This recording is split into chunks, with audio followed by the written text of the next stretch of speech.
Hi guys, and welcome back to Couch Critics. I'm Lamia. And I'm Ruby, and today we're reviewing Eddington. Yes, it's a new Pedro Pascal slash Joaquin Phoenix movie Yeah, slash Emma Stone Emma Stone. slash Austin Butler That was Joaquin Phoenix? Yeah. Oh my from the god. Joker. Oh my god, Yeah, because like you've seen him without his Joker mask. But like Yeah. he looked different. That was the old guy? Yeah.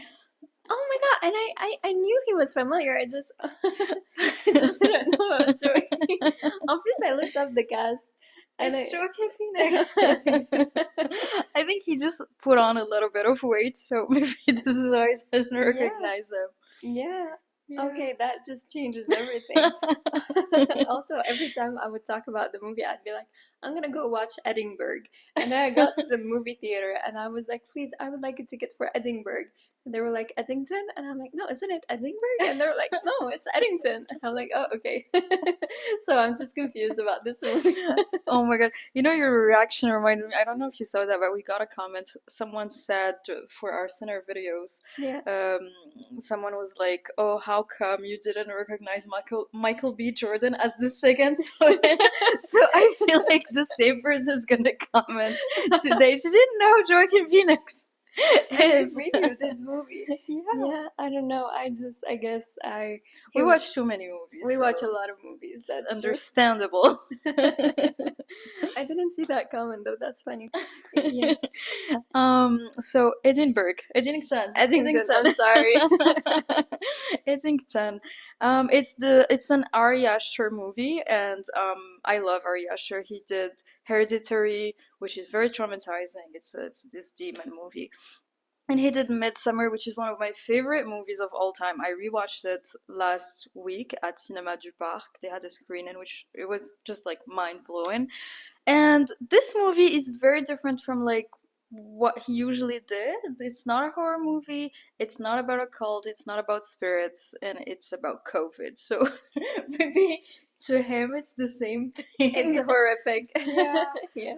But yeah, when I watched the trailer, I did not understand like what the story was gonna be about. The trailer does not represent the movie. I remember watching it and getting into the movie, and it felt completely different.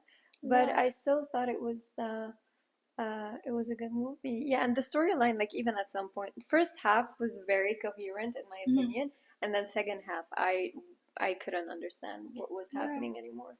And it's basically a story about how different people coped with COVID, and it just felt very dystopian because I feel like now that we've moved on, we kind of like erased that whole period of our lives from our memories. But also, like to me, like it's the story is much deeper than this, and like the facade of the story is COVID. It's what. But there is like this side of the story that's hidden behind COVID, and basically it's how much are you going, how far are you willing to go to like get some power, and like how will power change you. And it's definitely the same dynamic as so many movies that we discussed before. It like immediately made me think of Triangle of Sadness, of the lady, you know, who gets the power and then she refuses to leave the island. And same thing happens in this movie. Joaquin's character starts out as a good guy. Good guy depends how you view the thing, and then he just gets corrupted by this idea of power. Yeah, and I thought about Saltburn as well because the character just seemed completely how do I like non-sociopathic in the beginning of the movie, and then towards the middle of it something snaps and we start seeing the side of the character. And you know, we don't know if he has committed crimes before or not. We just see it from halfway across the movie. So I personally was wondering, was this like a sudden turn of events where he completely switched character, or is it someone he's always been? It just has been so good at hiding it.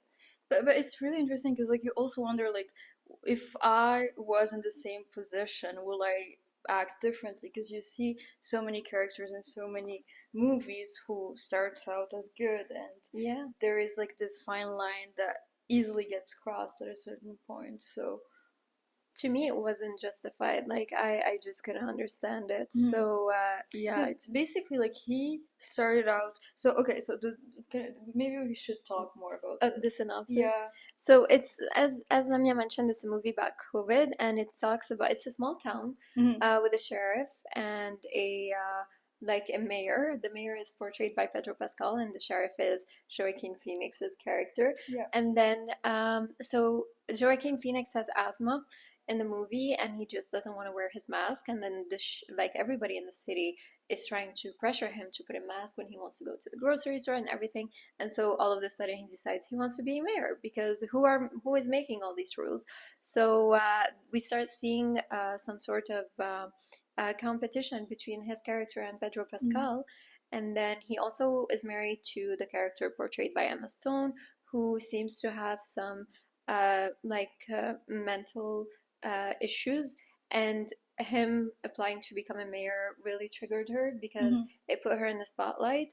So yeah, and then there's Austin Butler's character who's like this cult chief Yeah. something, and it's this is where it starts getting weird, Yeah. and I stopped following it. But yeah, Mhm. um, And yes, and it's basically the first movie that I see that's made about COVID, and it's funny how, like, at least that's my opinion. When the movie started, we are kind of like pushed to think that Pedro's character is the bad guy yeah, and Joaquin's character is the good guy. And I do understand that, like, if you have asthma, you can't put on a mask. It's very understandable, but I haven't seen measure any safety measure that was taken by Joaquin's character to prevent himself from getting COVID. yeah, And it just like right now you could easily judge Pedro and say that he's maybe an extremist and maybe he should let people do whatever they wanted and not wear a mask and just like contaminate each other. But if you put yourself in the same shoes that you were like few years ago when yeah, COVID was happening, you were like most people thought the same way as Pedro. Like yeah, if you have asthma, don't wear a mask, but maybe like wash your hand yeah, more often. Maybe uh, like encourage people who do not have asthma to wear a mask. But Joaquin's character was very radical in the idea of like no one should wear a mask. yeah, Everyone should just like go around and like catch COVID because he didn't even believe in COVID in Eddington. He thought that the city didn't have any COVID case. yeah. And yeah, I find it very funny because I mean, 5 years ago, now we talk about COVID as if it's like the flu or anything like yeah, that. But 5 years ago, nobody knew what it was, and mhm, nobody, I mean, people were dying because of it, and people died because of the flu every year as yeah, well. So, but at the time, it was something so new. Nobody knew the repercussions, the long-term side effects. So I do understand why Pedro's character was so scared of it. And yeah. yeah. I wanted to add something. Yeah, I went to see the movie with a friend, and like we were both wondering, like if we thought that this movie is dystopian, like can you imagine like our kids or like our grandchildren, like if they watch this movie, they're just gonna think that it's like from outer space. It's Yeah. so dystopian, and it's just like it feels like we haven't. I don't know if you think you feel the same way, but like I just feel like COVID never happened. Yeah, same. For me, it completely like it feels so far away. Although when I make the effort to remember how it felt like Yeah, at the moment, it just felt like it was the end of the world. I was like, are we gonna have social lives again? yeah, Are we gonna go out again? I was in my early 20s. I was like, this is the totally. end. Anyway. And so many um scenes were very triggering because like whenever like people started filming people without a mask, I'd be Yeah. outraged, but then I'd remember that like this literally used to happen and Yes. people were outraged if they saw anyone without a mask in a grocery store, and then like like all the paper toilet shelves Oh my that were God. emptied. And yeah, it was an interesting time. I when I watched the movie, I remembered that here in Quebec, Canada, we had like we could go to the grocery store, but Yeah. we could only buy essential products. So things that were not Yeah. essentials were literally crossed and you couldn't buy them. And I was thinking about that and I was like, oh my God, this is probably the stupidest thing ever because Yeah. we're buying other things. Like it's not Mm. like we're gonna get contaminated or something. And it was just so funny to remember that. So yeah. And also the movie goes even deeper and not only tackle but COVID only, it also talks about so many social subjects that Yeah. happened during that time, and so many social inequality that were happening during that time. And Yeah. it's yeah, it's interesting to see how every character dealt with that, and how in extreme times people take extreme measures Yes. to deal with the. Yeah, they did mention the blackout movement, and then Mhm. they also Emma Stone's story. I just want to take a pause on that because they said that Emma was a victim of Abuse. yeah, abuse from an older person when she was younger, Mm. and everybody was blaming Pedro Pascal's character, Yeah. and then at some point Joaquin doubted her father. But then I looked at it in the movie. They said that 7 years ago Emma was 16. So in the movie, like in the present moment, her character was 23 years old, and yet she was married to Joaquin's Phoenix's character, who was a sheriff with white hair. So I was wondering, like, I found it a bit triggering that he was wondering if she was a victim of abuse when she was younger. And I'm not saying that like she Mm. was a victim of abuse in their relationship, but there is a big age gap between them. Totally. And this was not mentioned, but we see Emma's character being deeply influenced by Austen's Mm. character, who also was like fighting against that, and then she runs away with him. So yeah, I just find it very triggering that I Mm. personally didn't understand her full story, and I felt like her story was definitely didn't fit into the story, like the whole movie.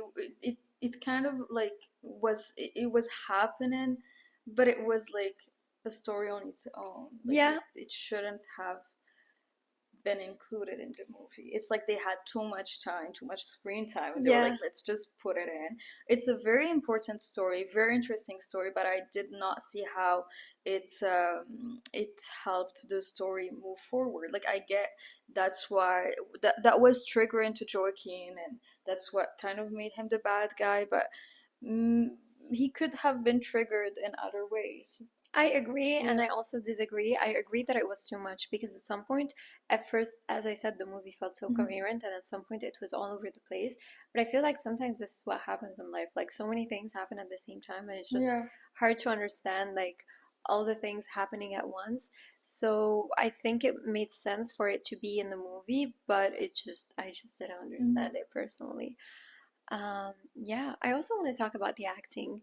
Yeah. I was amazed by Joaquin and Pedro Pascal's acting because Mhm. we've seen Pedro has been in a lot of movies lately. We've Yeah. seen him in Gladiator, we see him Materialist. Materialist, he's gonna be in the Fantastic Four. I Mm. don't know if the movie is out or not, but in this movie specifically, he just felt so, and I don't say this lightly, but he seemed so normal. Like he felt like Yeah. someone I would actually like cross on the He sidewalk. felt like a mayor. And he felt like a mayor, like an old mayor with and I just find that fascinating to be able to represent these characters in the movie because Mm. even at some point there was like an argument between Joaquin and Pedro, and like we see their hand gestures and their way of like talking to each other while disagreeing, and I just felt like I was seeing like family members have like Yeah. an argument. So it Yeah. was just so funny, and I think it was amazing Mhm. how they were able to portray that. No, I love the accent. Every character, well, it's an A-list Yeah. cast. Even Austin was very cool Yeah. in his own role. The Yes. mother, I don't know what's her name, but I loved the Emma Stone's mother in the movie. Yeah, everyone was definitely on point. The police officers were Yes. really interesting. The kids the protesters. Yeah. So yeah, it's a beautiful cast in a gorgeous set. I loved Eddington. I don't know if it's a real city or not. I don't think so, but it's a very cool set. And yeah, I feel like this movie is Ari Aster's attempt to like just step away from horror and like try something different. And although it was messy, I do see the attempt of like making trying to make something good. Yeah. And so like I would give it a 7 out of 10 because like it's very, although it's messy, but it's very original, like to just like think outside of the box and to just like make a movie that haven't been made about COVID and Yeah. just like do different things in that movie. That's original, I find, and that's gonna push a lot of people to just like start making movies about COVID. Yeah, and not in a caricatural way, but in Yeah. like very realistic way. I have a question for you. Do you know who was trying, and spoiler alert, do you know who was trying to kill Joaquin's character? Because that part Hmm. I just didn't understand. I think it's one of the protesters because like they were trying like from Oh, what I got, they were trying to like turn against the police, so they were okay. trying to kill all the police officers. So Okay. since he was the sheriff, to me he represented the highest range of power, so therefore he needed to be uh, gone. Yeah. And they also tried to kill his other police officers. Yeah, that makes sense. Yeah. That makes a lot of sense. It was towards the end, I was very confused. It just like was brains flying, and I Yeah, just and it's also a very long movie. It's over 2 hours. that's true. Yeah. Yeah. But overall, I think it was a great movie as well. Yeah, same. If you guys watched it, let us know what you think, And please like and subscribe. and And we'll we'll see see you you guys next week. next week. Bye. Bye.